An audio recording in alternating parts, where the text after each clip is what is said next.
Fala pessoal, Seiichi Kono por aqui em mais um podcast e hoje eu quero falar sobre quebras de mentalidade. Quebras de mentalidade. Qual é a importância de nós quebrarmos alguns padrões na nossa mente para que possamos viver o que Deus tem? Você sabe disso que a nossa mente ela tem poder, ela é poderosa o suficiente para nos limitar, assim como para nos conduzir. E se nós não tomarmos cuidado, e esse cuidado, eu quero até trazer um primeiro ensinamento de nós assumirmos uma mente ativa, uma mente que pensa, que avalia, que reprograma, nós podemos ser limitados à medida que nós estamos construindo o que Deus tem. E hoje eu quero falar em cima de uma história muito conhecida de Jesus. Jesus opera um milagre, mas por trás deste milagre tem muitas mentalidades que são cruciais que nós podemos extrair. E essa história está lá em João capítulo 5, versículo do 1 ao 9. Eu não vou ler agora, mas à medida que nós vamos desenvolvendo, eu vou trazendo aqui os princípios. Mas essa história basicamente é Jesus passando por um lugar chamado Tanque de Betesda, e nesse tanque muitos doentes ficavam ali esperando o momento de cura. Jesus passa por aquele lugar e encontra um homem, um paralítico, há mais de 35 anos, na verdade mais de 38 anos, na mesma condição. E naquele momento Jesus opera um milagre, mas o que eu quero trazer para você extrair não é em si o milagre, mas é o que está por trás desse milagre e a maneira que Jesus conduz, porque Jesus é perfeito. Ele não quer somente operar o milagre na nossa vida, como ele tem o desejo de transformar a nossa vida e a nossa mentalidade. Então, já entrando aqui no texto, eu quero ler João 5, versículo 1 ao 3. A Bíblia diz: Jesus, então, algum tempo depois, subiu para Jerusalém para uma festa dos judeus. E há em Jerusalém, perto da Porta das Ovelhas, grave isso daqui, Porta das Ovelhas, um tanque que em aramaico é chamado Betesda, tendo 5 entradas em sua volta. Ali costumava ficar grande número de pessoas doentes e inválidas, cegos, mancos e paralíticos. E eles esperavam um movimento nas águas. Então, olha só, primeira coisa que eu quero extrair é que Jesus, ele passa num lugar, e o lugar que ele opera o milagre, gente, isso aqui é muito bom, tá? Escuta isso aqui. O lugar onde Jesus opera o milagre é entre um lugar chamado Tanque de Betesda e um lugar chamado Porta das Ovelhas. Tá bom, o que é o Tanque de Betesda? Era o tanque onde todos os doentes ficavam esperando o milagre. Mas o que era a Porta das Ovelhas? A Porta das Ovelhas era o caminho que ligava ao templo, ao lugar onde as pessoas buscavam. Então é o caminho, e nesse caminho tinha uma porta chamada Porta das Ovelhas. E por que ela chamava Porta das Ovelhas? Até porque tinha muita linguagem em relação às ovelhas que eram conduzidas para essa porta para serem sacrificadas, para então levantar uma adoração. Então pensa isso aqui. Porta das Ovelhas é o lugar onde as pessoas iam para entregar, se oferecer. E aqui tem um princípio importante que eu já quero trazer para você, que é uma mentalidade para nós, é o entendimento da diferença entre Betesda e a Porta das Ovelhas. Betesda é o lugar de espera. É o lugar onde você senta e você fica esperando alguma coisa acontecer. O dia que tiver um movimento, pode ser que eu seja curado. É o lugar onde você não faz muito esforço. Até porque aqueles doentes, muitos não podiam. Mas a primeira mudança de mentalidade, quebra de mentalidade, é que eu e você, quando estamos construindo o projeto e o propósito de Deus para as nossas vidas, cedo ou tarde, você precisa sair do lugar de espera, de Betesda, onde você está acomodado, esperando alguma coisa vir e movimentar a sua vida, e nós precisamos agora partir para um lugar onde nós entramos nas portas das ovelhas, que é o quê? É o processo, que é a transformação, que é a entrega. E qual que é a principal diferença? Mentalidade de pessoa que espera e a mentalidade da pessoa que faz aquilo que é preciso. Você pode escolher sentar hoje na sua vida e falar, o dia que alguma coisa acontecer, aconteceu. Ou você diz, eu vou entrar nessa porta das ovelhas, eu vou atrás de me santificar, eu vou atrás das entregas que eu preciso fazer, eu quero construir. Você escolhe, é uma mentalidade. E isso é muito perigoso, porque tem muitas pessoas que vivem, assim como esse paralítico, uma vida, uma década, uma eternidade, simplesmente sentado esperando.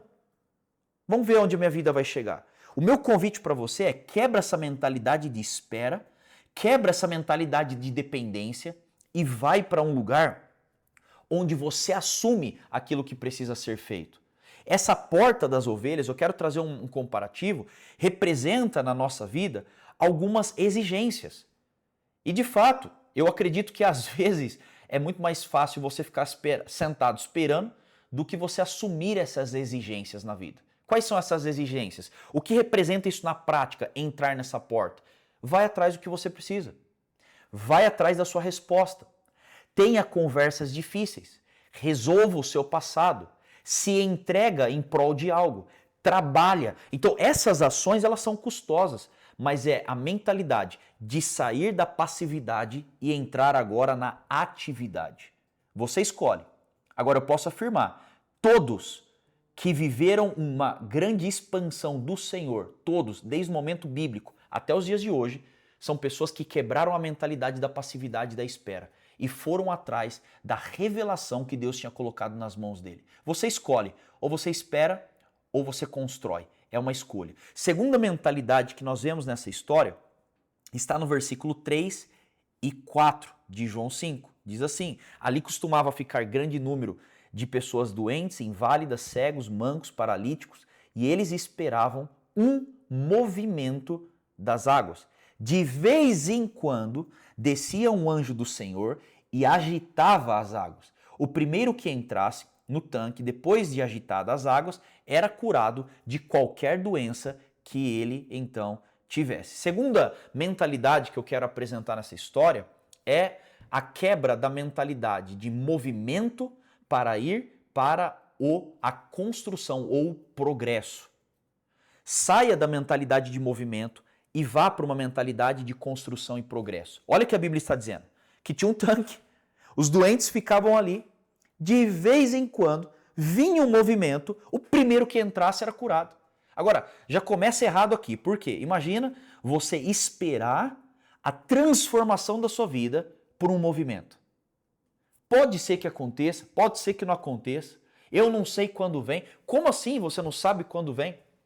Imagina você ficar uma eternidade esperando, olhando para o movimento, e aí você fala, Seite, mas eu não estou. Sim, tem muitas pessoas que estão vivendo atrás de um movimento.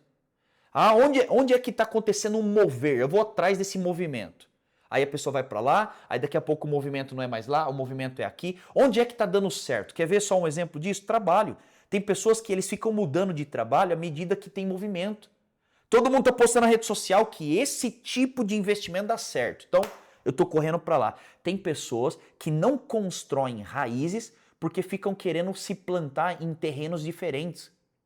Para de querer ir atrás de movimento. Movimento é legal, o mover é interessante, é gostoso, é algo que traz um impulsionar, mas não dependa de movimento. O que eles estavam fazendo é, eu sento, a hora que der eu faço. Agora, pensa que triste era o paralítico, aquele que Jesus vai curar daqui a pouco. Obviamente ele não seria o primeiro a chegar no tanque. E talvez, sei lá, quem chegaria primeiro. O cego, ele não sabe onde é, mas pelo menos sai correndo e pula. Eu não sei como era dividido. Mas o paralítico, ele ficava sentado, ele não conseguia correr. E tem muitas pessoas que estão assim, estão paralisadas na vida, esperando com que um movimento venha e de forma, meu Deus, surpreendente, algo aconteça na minha vida. O seu ministério não vai acontecer se você ficar correndo atrás de movimento.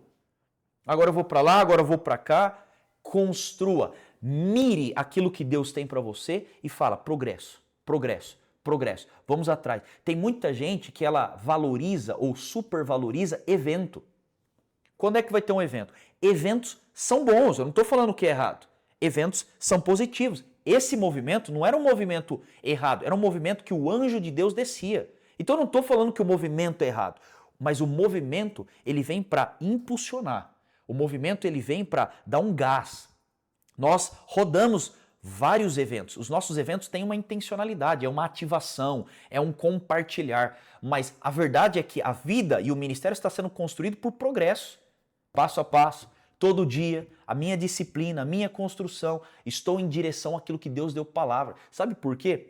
Porque não é todo dia que você vai ter paixão e você vai ter, meu Deus, que delícia fazer a palavra que Deus colocou na minha vida como visão. Não é todo dia que você vai acordar super empolgado. Agora, tem gente que só espera construir o que Deus colocou através do quê? Movimento.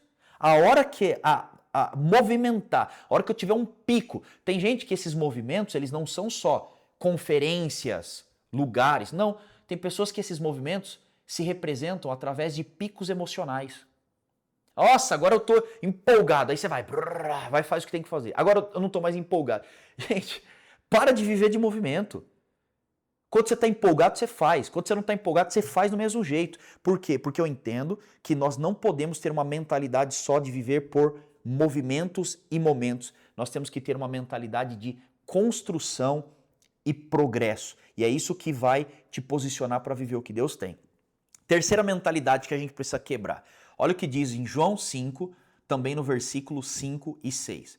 Um dos que estavam ali era paralítico, fazia 38 anos. Quando viu deitado e soube que ele vivia naquele estado durante tanto tempo, Jesus lhe perguntou: você quer ser curado? Então, terceira mentalidade que nós precisamos quebrar é uma mentalidade de conformismo. Conformismo. Agora, por que eu estou dizendo isso? Novamente, gente, isso aqui é uma comparação. Então, eu estou usando essa história para extrair inteligência. Jesus, ele chega para aquele paralítico e a primeira coisa que Jesus fala é: você quer ser curado?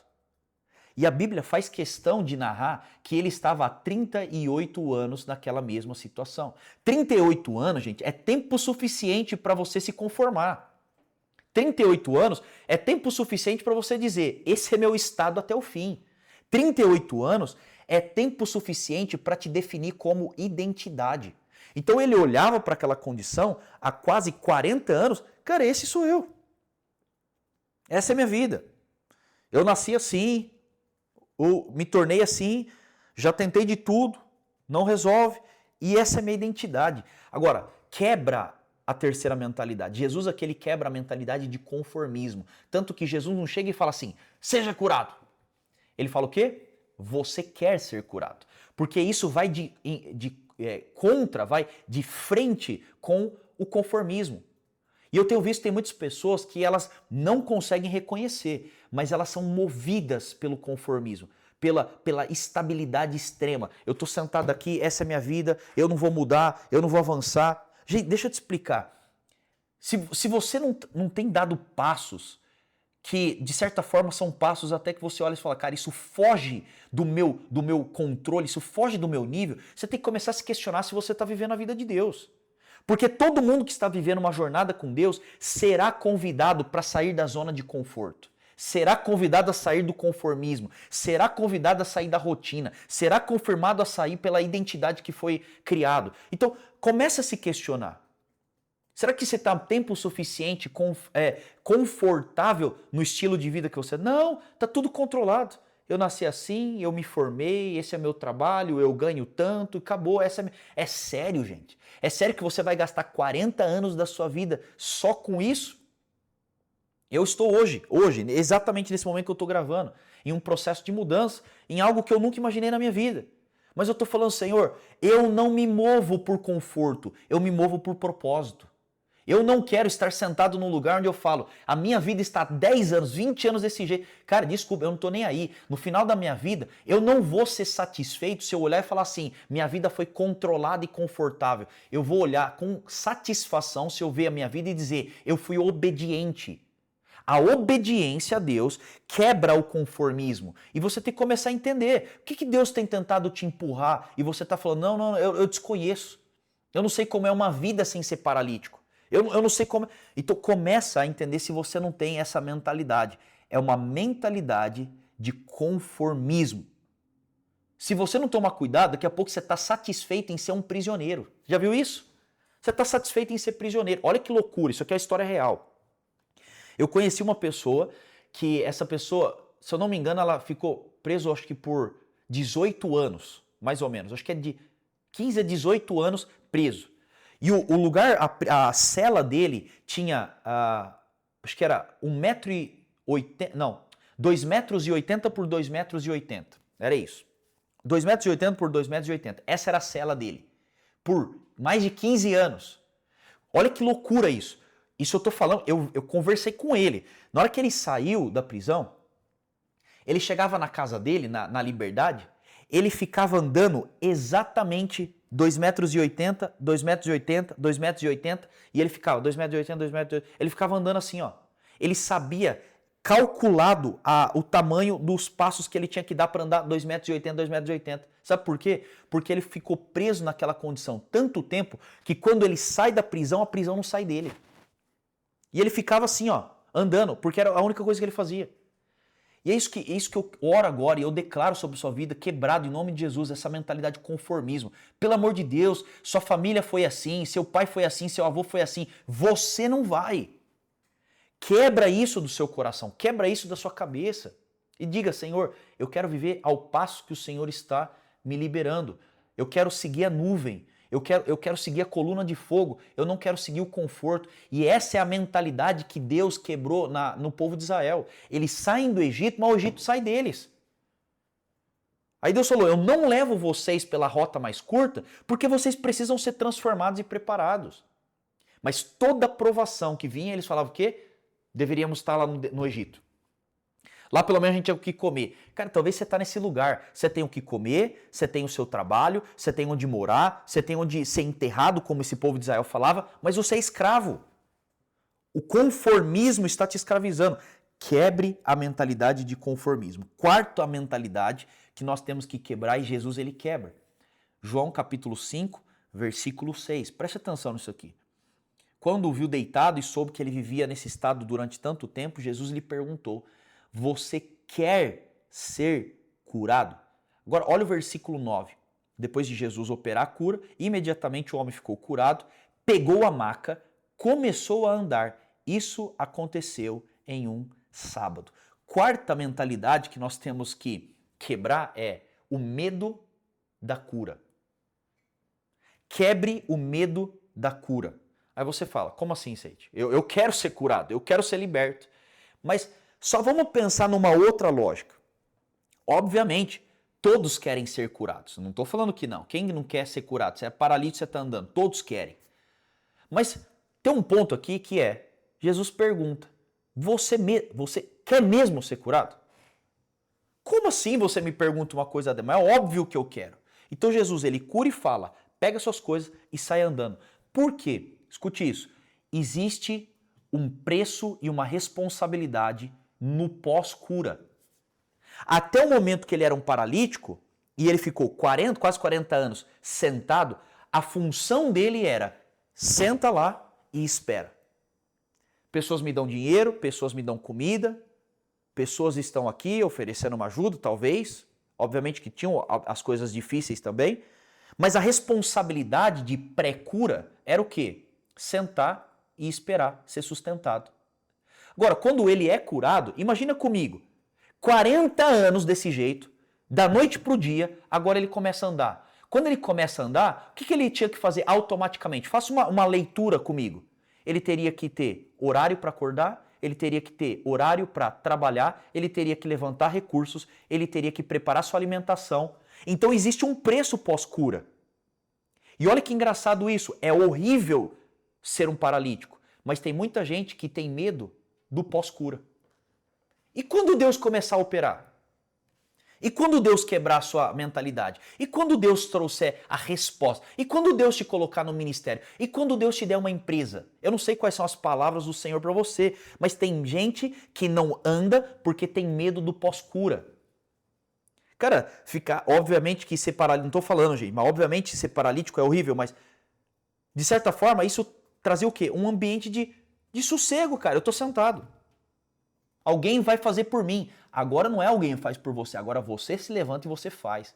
Agora você vai atrás do seu recurso. Agora você constrói sua vida. 40 anos desse jeito, da noite para o dia. Agora ele tem preocupações que ele não tinha antes. Então o que é isso? É o preço da cura. Existe um preço. Deus ele pode te curar. Mas eu quero falar uma coisa para você. Deus pode te entregar o ministério. Deus pode entregar a palavra profética e fazer isso acontecer. Agora eu te pergunto, será que você está pronto para viver isso? Será que você está pronto para quando Deus entregar? Eu quero um ministério. Quer dormir menos? Quer trabalhar mais? Quer trabalhar com pessoas? Quer resolver problema de pessoas e muitas vezes você não tem ninguém para resolver o seu? Quer ser traído? E muitas vezes a gente não quer, a gente só quer o ônus, o bônus, a gente não quer o ônus. Nós só queremos a parte boa. O Senhor está falando, ser curado é ótimo, é incrível, mas isso não te isenta de responsabilidades, é isso que eu estou falando. Você vai ter responsabilidades. Então, quebre a mentalidade do medo da pós-cura. Agora, por último, a quinta mentalidade que a gente precisa quebrar é o que está em João capítulo 5, versículo 7. A Bíblia diz, disse o paralítico, Senhor, ou melhor, deixa eu ler o versículo 6. Quando o viu deitado, soube que estava naquele estado durante tanto tempo, Jesus lhe perguntou, você quer ser curado? Jesus está perguntando, você quer ser curado? Versículo 7, olha a resposta dele. O paralítico então disse, Senhor, eu não tenho ninguém que me ajude a entrar no tanque quando a água é agitada. Enquanto estou tentando entrar, outro chega antes de mim. Olha só, Jesus pergunta, você quer a cura? Qual que é a resposta dele? Gente, Jesus fez uma pergunta óbvia. Você quer ser curado? Sim, quero. Ele não perguntou nada mais, eu quero ser curado. Mas a resposta do paralítico revela uma mentalidade que a gente tem que quebrar. É uma mentalidade de desculpas e justificativas. Quebre a mentalidade de justificativas e de desculpas. Jesus fala, você quer ser curado? Quero. Era a resposta óbvia. Não, Senhor. Eu não tenho ninguém que pode me colocar no tanque. Ou seja, a culpa não é minha, a culpa é do outro. Eu não vou responder se eu quero ser curado ou não. Por quê? Porque ninguém me ajuda. Porque ninguém faz a parte dele. Jesus não perguntou isso. Jesus perguntou se você quer ser curado. Tem muita gente que não vive o que Deus tem. Sabe por quê? Porque ainda está enraizado uma mentalidade de desculpa e justificativa. Tem uma frase que eu escutei há muitos anos atrás, isso me move, isso é uma das frases que eu carrego para mim, que é, se você é bom de desculpa, você não é bom em mais nada. Porque se você sabe dar desculpa, o que vai contra a desculpa? Seite, vamos acordar cedo e treinar? Nossa, é muito cedo. O que eu posso falar contra isso? Seite, vamos trabalhar um pouco mais? Não, eu estou cansado. O que eu posso falar para você contra isso? Então, contra a justificativa, não tem argumento. Eu vou falar o quê? A justificativa é sua, não tem como eu argumentar a sua justificativa. O que para você serve para mim não. Então, quando a pessoa ela é muito boa em dar justificativa e desculpa, ela não é boa em mais nada, porque ela sempre vai ancorar na impossibilidade. Jesus pergunta, você quer ser curado? A mentalidade dele já fala, não tem ninguém que me ajude. Ninguém pode me apoiar. E às vezes você está assim, Deus está falando para você, 2026, quer viver o que eu tenho para você? Ninguém me ajuda. Minha igreja não me apoia. Eu não tenho oportunidade. Eu não nasci num berço de ouro. Eu sou burro. Eu não sei qual é a justificativa que você traz. Mas enquanto você ficar ancorando sua vida em justificativas e desculpas, o milagre não chega. Quebra isso. Você vai fazer... Eu brinco com os meninos que eu discipulo. Eu falo, cara, não existe não dá. Não existe a palavra não dá. Não existe não consigo. Isso é desculpa. Não existe não tenho tempo. Não existe isso. Você tem tempo para tudo que você prioriza. Você consegue tudo aquilo que você busca no Senhor e trabalha. Você consegue realizar. Então, pare com justificativas. Que esse ano você não dê justificativa. Para de dar desculpa. Pelo contrário, ao invés de você dar desculpa, desenvolva capacidade. Desenvolva habilidades. Desenvolva maestria. Desenvolva profundidade e revelação no Senhor. Quando você quebra suas justificativas, então, aí sim, no versículo seguinte, Jesus diz, então seja curado. O que o Senhor quer nos curar nesse dia é a nossa mentalidade. Quebre as mentalidades e viva o propósito do Senhor sobre a sua vida. Deus te abençoe, eu te vejo na próxima.